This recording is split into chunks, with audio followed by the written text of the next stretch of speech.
Thank you very much, Paul, and thank you for Lee and the CEDA team for inviting me up here and to give a sort of an overview of what we're thinking. Our thoughts have been quite evolutionary over the time, and I want to sort of set some backdrop to them all. But I think one of the things that I sort of like to highlight from the beginning is I think it's kind of amazing that we sort of have a lot of underplay of what's going on, and a lot of underplay of the strengths of the Australian economy. And as I was sort of going through my notes as I was coming up here, it's sort of just, I kept on just striking this sort of consistent theme is that, and it'll sort of come through my presentation, so I'd like you to keep it in the back of your mind, that but we have gone through the largest terms of trade shock this economy has ever experienced. Rapid rise in export prices, something that we've never actually seen at such a magnitude and such duration in the whole history of even pre-Federation. Previously, such shocks would give us a massive boom, massive imbalances, and then a large recession. We haven't done that. So I'd like you to highlight some of the themes I'll be building on, is just actually how more dynamic the Australian economy is than perhaps we appreciate it. Doesn't necessarily mean we're coming out with stronger outcomes and we can't improve on that, but there is some underlying interesting strengths. So to do that, I should actually also highlight too that we too are on Twitter as well. We've been forced to do this to promote ourselves. So I'm Macro Justin. If you ever want to follow Bill, he doesn't have an official Twitter handle. Bill Evans, my chief economist, but he will see his thoughts that we tweet for him as Westpac Macro. That's the whole lot. Also, we have WebIQ, which is our research portal. But so to do all this, I'm going to go through the three different stages. We haven't had a great start to 2016. I'm going to set some paint drops and backdrops around it, the global scenarios. Quick primer on a super cycle. I think it's important to sort of highlight just what a super cycle is, because there are different commodities now in different points of the cycle. Also highlighting that if you're holding on to shares, or you're hoping that you've got some investments, or you're thinking that might save us, that there's another super cycle probably within our lifetime, I hate to disappoint you. So I want to explain why. We're all sort of, where the demand outlook is okay. We've actually got changes on the global outlook, which is actually reflecting changes inside the Australian economy and why there's opportunities. Then, of course, just here what the mining boom ends means. And, of course, at the very end, after Sabra, questions and thoughts. This is just a little bit of a backdrop on the current ruckuses in the financial markets. And I don't know about you, but my holidays were disturbed by crashing oil prices, crashing share markets, and people ring me up saying, what does all this mean? A lot of it's been driven by uncertainties around China. I'm going to address some of those. I think the key thing to keep in the back of your mind, the way we think about China and the things that risks about it is, yes, there's going through some significant changes, and I'll highlight that, both opportunities and threats for Australia. But people thinking that China's about to implode and cause a massive financial crisis, while there's a lot of risks with scenarios about China, the end result of probably the most worst outcome would be something more like Japan or something more like Europe. Keep in the back of your minds that China is a net saving nation. They have more savings than what they know to do with. They're actually continuing to export them. They're like Japan is. They're like Europe is.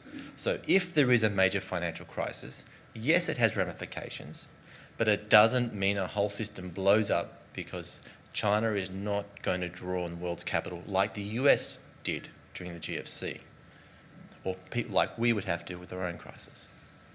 This is just the PEs to give you also a flavour and a backdrop about how markets are thinking. It's the price-earning ratios. You've seen the change from long-run deviations. The recent crash in prices has meant the PEs for financials are around the long-run average. That is the price to earnings, the yields, about normal. The PEs for the materials, the miners, is really high, really low yields. That's based on current earnings. So either they're expecting a large recovery in prices to support the current share values for miners, or there's a big reduction in costs coming through as well. Both are actually reasonably likely, but not exciting. So the super cycle. Keep this in mind with your thoughts about why we aren't going to get another one and why it's different for different commodities, different areas. The thing happened was we had 1 billion people suddenly join the world. For a long time, China had been excluded. They came in, signed up for WTO, wanted to expand rapidly, needed raw materials, didn't have them themselves, pushed up prices. A sudden new demand was there. Mining companies do not borrow money, they do not raise capital, they use free cash flow to invest. They're also very conservative. It took a while for the prices to believe, and along behind the capex comes as the money's flowing in. That, of course, leads to a delay in production, which comes on later, which is what we're seeing now. You see, as the capex goes through, prices stabilise as production comes on, and then you get the turn down. It's all driven by cost curves. Who's got the lowest cost of production? We have seen it before, and we're just going to see it again, but the main thing that sort of is coming through all these historical perspectives is that Australia has incredibly low cost of production for iron ore. We dig it and ship it cheaper than anyone else can. The prices are falling to us again because we've filled the market, even though others have left. Different commodities, however, have different cycles. This is the iron ore story. We are returning to what we did in the 60s and 70s. These are real prices adjusted for inflation. The American prices went through the post-war boom as prices rose rapidly as the industrialisation and growth period went through. As we went into the 80s, the economy matured, there's more scrap available, it moved from being an industrial economy to being a services-based economy, and you see prices falling. However, note what Australian prices did. The moment we started entering the Japanese market in a serious way, we drove the prices down to our cost curve. We were the cheapest, we were the most efficient, and we could squeeze everyone else out. And the markets weren't linked at that point in time. They were separated markets. There was no seaborne trade. Come through to more recently, the big demand shift, our prices moved up as the Chinese were demanding so much more materials. Now we've fallen back to around our cost curves. If you're waiting for a massive rise, and we are looking for better prices over the next couple of years as demand picks up, but nothing like we've seen. Our cost curves and our efficiencies and our miners' ability to produce cheap product, we are just so good at what we do, we've pushed down the cost curve. That's the bottom line. There is no new free swing lurking out there in the next decade. So if you're like me and you missed the boom and didn't make your fortune, you're going to be like me and working for a long time and not retiring anytime soon. Crude oil is one where it's going to be lower for longer, and it's one where there's something different happening. This is the supply and demand.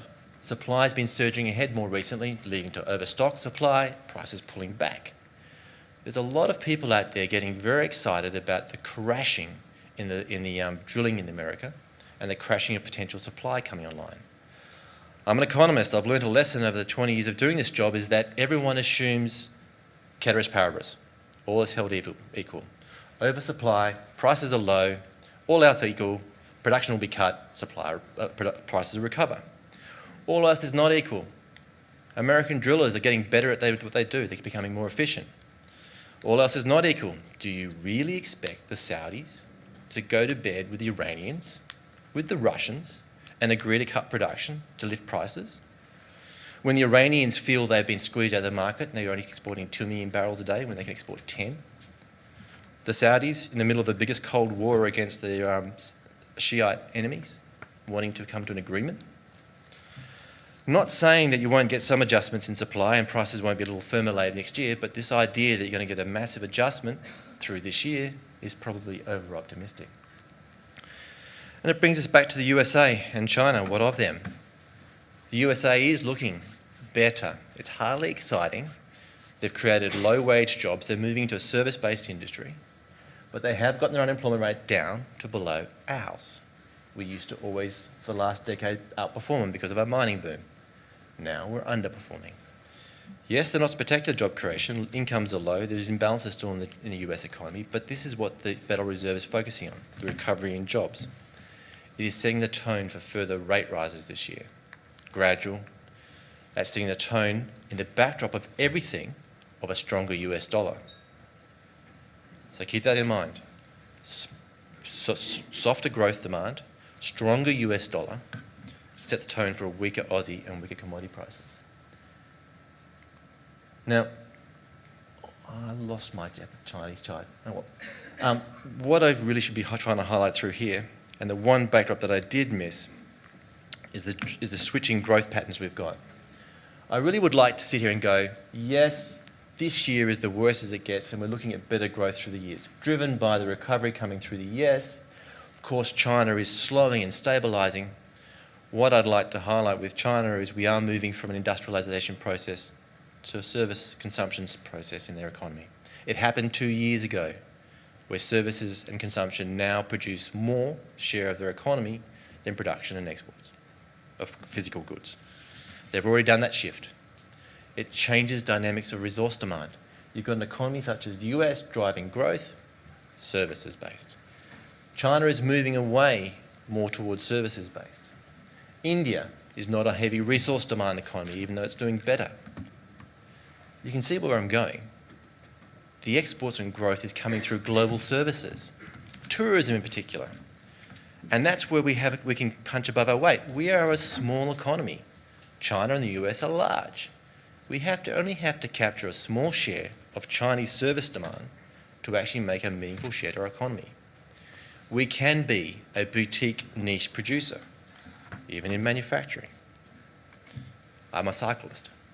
I do like cycling. Did you know there are 2 bike manufacturers in Australia that make custom titanium bikes they export around the world? Small, boutique, niche, high value, very expensive. Can be done. This is the global growth pattern that we've got at the moment. We are showing it sort of slowing through this year, like we've just gone through, and a modest recovery, but notice those bars I've pointed out. The red bars are the developed world, service-based. Its backdrop is okay, but not accelerating. The white bars, China, are again moving towards services, but big bars. They're now a big economy, not accelerating. The grey bars are providing the growth accelerant. That is the emerging markets, something that you can question. So the backdrop is one of stability rather than exciting for commodities. It's giving us a service lift. If I was here last year, we were more optimistic. We thought last year would have been the worst year. This year was going to be much better, and then going on to 17, 18 at quite a long acceleration, driven by even an acceleration in the Western world and higher interest rates, and also China picking up, not getting it. So coming home, we should look at the growth drivers, and I'm going to skip away from mining, but I'm just going to highlight, because everyone knows exports are coming online, investments dying away, we've got that drag coming through. What's more important is highlighting that services already export more in value than my iron ore does. And it's driven predominantly by tourism. Education is also the big second, just behind it. Sorry, education is above tourism, tourism is just behind it. And of course, business services. We're already making the switch. And it means growth is switching from the west and the north to the southeast. We have also, what I want to try and do, I'll skip over the consumption story to finish quickly, but to highlight we're already getting the adjustment in our economy quite rapidly. Everyone talks about us having a very stagnant economy, but we're adjusting far quickly than I even appreciated. We're creating jobs in the healthcare, scientific, professionals, and down the bottom you can see where the adjustment to the negative side's coming from: manufacturing, mining, utilities, even rental, hiring and real estate. The property boom has ended, and we have changed the natures of our economies as well. Construction is still providing some job services, but you can see how large the service side is. That's critical. It's driving an increase in female employment. It's driving an increase in part-time employment. It's driving growth in the southeast corner. It is lower income jobs, so we don't get the same consumption kicks as we did during the last decade, but it is happening. Our economy is adjusting. These are things we can build on rather than ignore. It also means we've got the shift in who's winning. New South Wales and Victoria are the ones where the unemployment rate is dipping down lower. For a long time, New South Wales was above the national average. You can see ACT is drifting a little higher and through some volatility, as Andrew was pointing out this morning. But there is optimism how you can change it around. Queensland has been going through a lumpy time, but they've made their fiscal adjustments. WA, unfortunately for the state I grew up in, it's gone from being the boom state to having the sliding into a sort of slow downturn phase. Expensive housing does mean population growth will slow, and unemployment rate in that state will go above the national average sometime this year.